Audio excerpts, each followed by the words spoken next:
Hi there, I'm Linda and this is Hunts Valley Permaculture. Today I've harvested some garlic, not from this bed which isn't quite ready yet, but the two beds down the end. So I'm going to show you that today. I'm going to show you what I do to cure them. Also I'll need to process some straight away because I've left them too long. So I'm going to make some garlic powder, and I'm also going to just repair those beds. I need to cover up this damaged soil. And I'm going to put some plants in, maybe some peppers and some brassicas in a bit of a diverse bed. But I'll work that out as I go.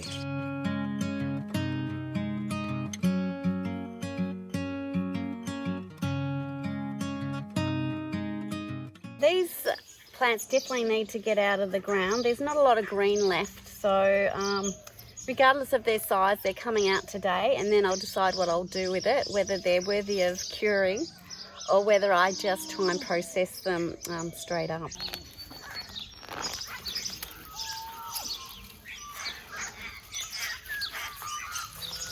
See, if the ground is a lot drier, this process is a lot easier.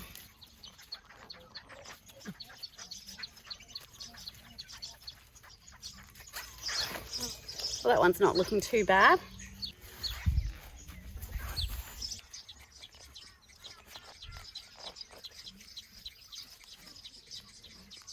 Now, as suspected, I thought I might have been a bit late. You can see that the bulb is starting to separate. So this really will need to be used fairly quickly because it won't store. You can get as much dirt off here, just makes the process later a lot easier.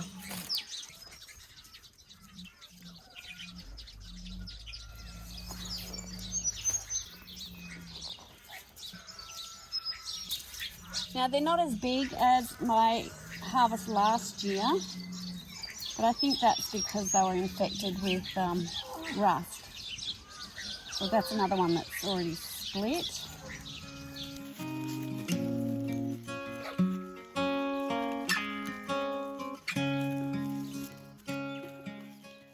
I like these little ones. You can just put them whole into, your roasting pan, or, use them whole in casseroles or whatever. They don't go to waste.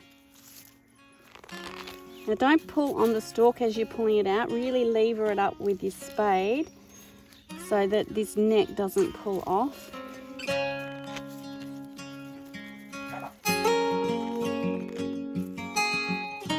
I like to cover over the soil straight away so all those little earthworms can go back to living.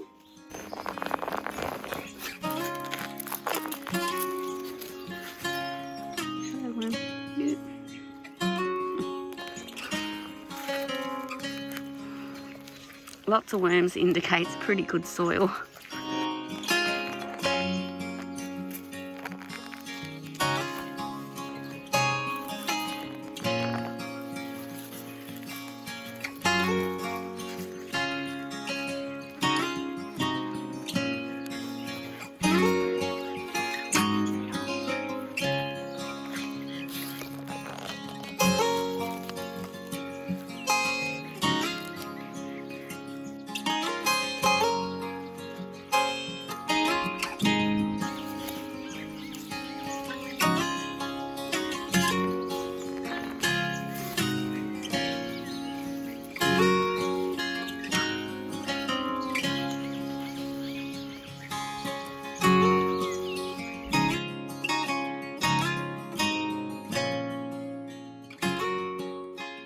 When you practice no-dig gardening, you can really grow crops without disturbing the soil. It's just you've got to get your compost layer nice and deep. Down this area of the bed, the compost is really quite thick, and you can see that the garlic just pulls out of the ground without as much soil on it. Look how clean that comes away. That's because it's pulled out of mostly compost, and only sort of the ends of the roots were way down in the soil.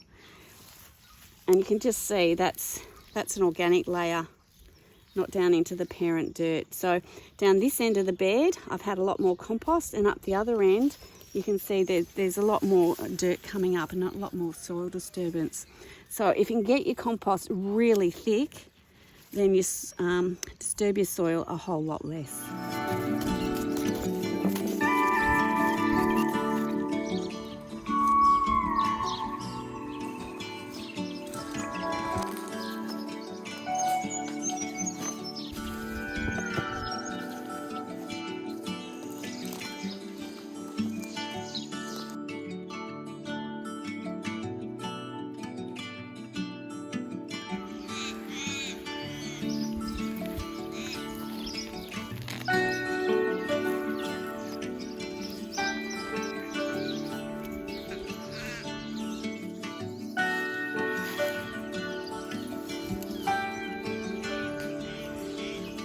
Got to keep the dog entertained as well.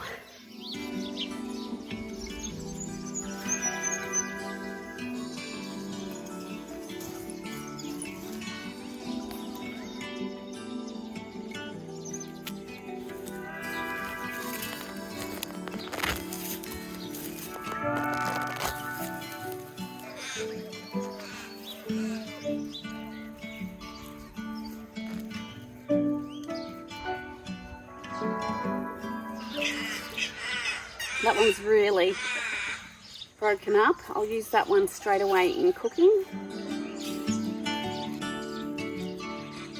Well, that's my garlic out. I'm going to pile the rest of it up in my trolley, and I take it down to my carport where I'll pop it out onto some racks and cure it for a few weeks. So hopefully some of these will be good to store. At that point too, I'll just sort out the ones that are already opening up and unlikely to store very well, and I'll use them straight away. This is my carport, which is a great undercover outdoor space. That wood is piled up so I can cut it up and get it to the woodshed, but that can wait. And I can also just cure things like onions and the garlic.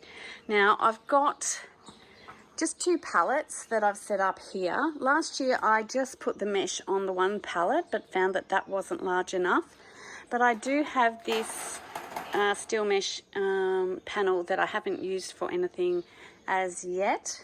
I'm just going to lay out the garlic right across here and hopefully give them enough space if I've got enough room. But I'm just going to double check each bulb and make sure that it's not already breaking up. You don't think you've grown that much until you lay it out in your carport. Having lots of garlic is really important to me because it's such a fantastic flavour. I do gift away some of my bulbs, and I use a lot in my preserved recipes, like my fermented salsas and just all the preserving of your summer veg uses a lot of garlic. So it's surprising what I actually personally get through of this. Okay, so just now to spread it out as best I can. Hanging would probably be better, but I found last year that this did the job quite well.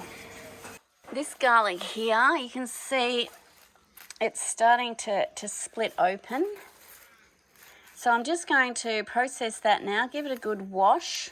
They were left in the ground just a bit too long. I wasn't sure because of the rust. You can see those, that spotty appearance is a fungal disease and sort of affects the energy that the plant can get. So it doesn't grow as well as it could have. I mean, I'm certainly happy with my harvest. As these dry over the next few weeks, I will be moving them around, making sure that they're all getting sufficient air circulating around them so that they're not deteriorating, and just sort of keep an eye on any more bulbs that might be separating. So that's the process, and I've just got to clean those up and do something with them. Now, harvesting the garlic is one step of the process. The second is repairing the area where you've taken the garlic from. As you saw, a lot of the garlic was deep down in the soil. There was only a small section down here that was sort of your no dig, and it had sufficient compost that we really didn't disturb the soil. So I've got to repair this, make sure all this soil is covered, and so the organisms are all happy again and the little earthworms can go about their business. And I'm going to plant straight away into this area, but first I need to put some compost down and cover all the soil. I've got the mushroom compost and I'm going to grab some of my homemade compost, and I'm just going to top this bed up and then add these plants. Right, now I'll grab some of my compost.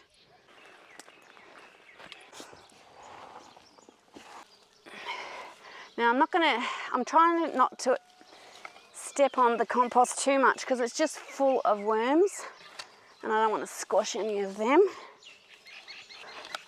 Ruby, back. Ruby, back.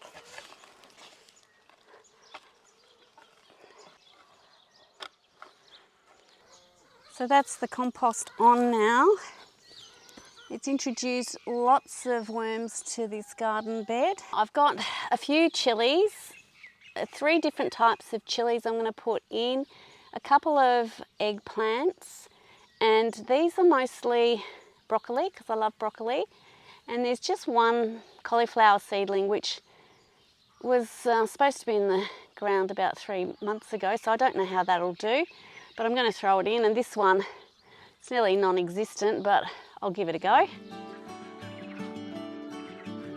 I'll just set the plants out first.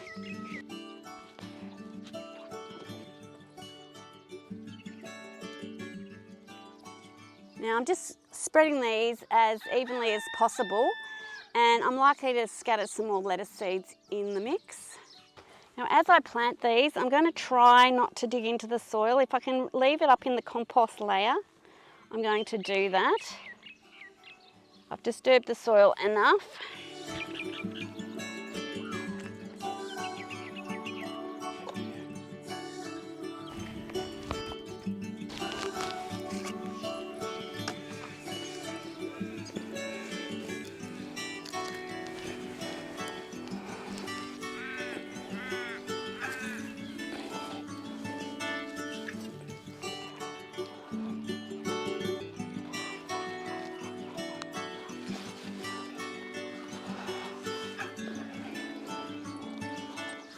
Okay, so that bed's planted. We just need to give it a bit of a water now.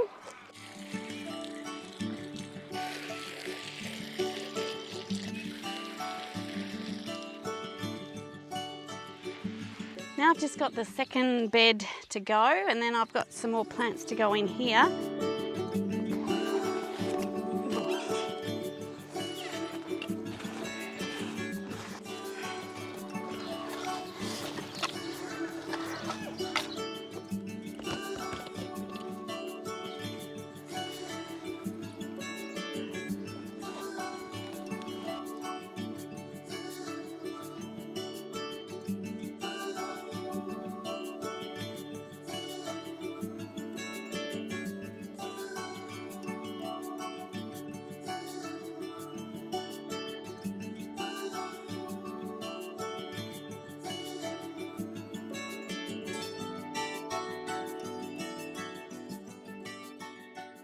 It's always a great feeling at the end of the day to have your harvest in and your replacement plants already in the ground.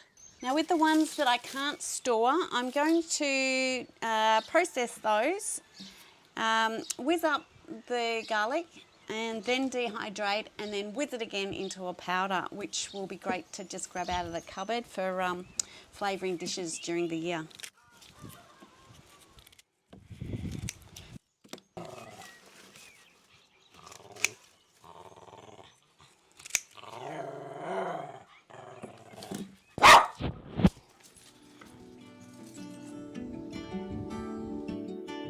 So I'm just going to clean them up as best I can.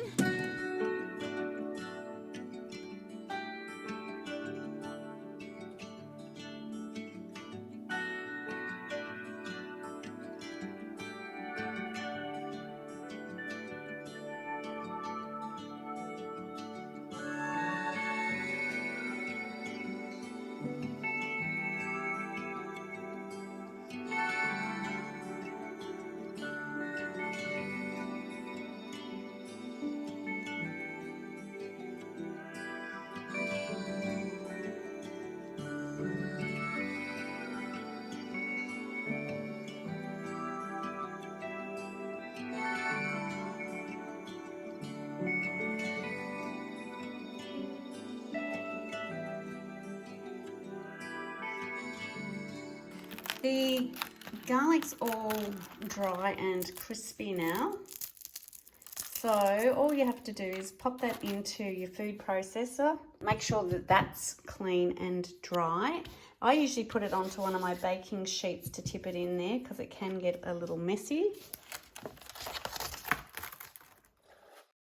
That's all in there. Now we just need to whiz that up into a powder.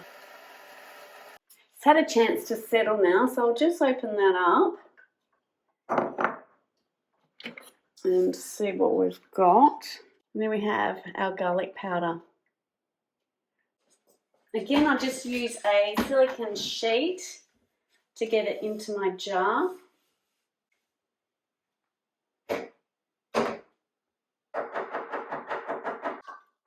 And there we go, some garlic powder so that we haven't wasted those bulbs that were really needing to be used up. Well, I hope you enjoyed harvesting garlic with me. I always find it's a really exciting crop to harvest. A bit like potatoes, you don't quite know what you're going to get until you've pulled it up. They're all starting to dry nicely, and I've got this beautiful garlic powder to enjoy also. Thanks so much for watching this video. I hope you enjoyed it. If you did, please give me a thumbs up and consider subscribing if you haven't already. Thanks again for watching, and bye for now.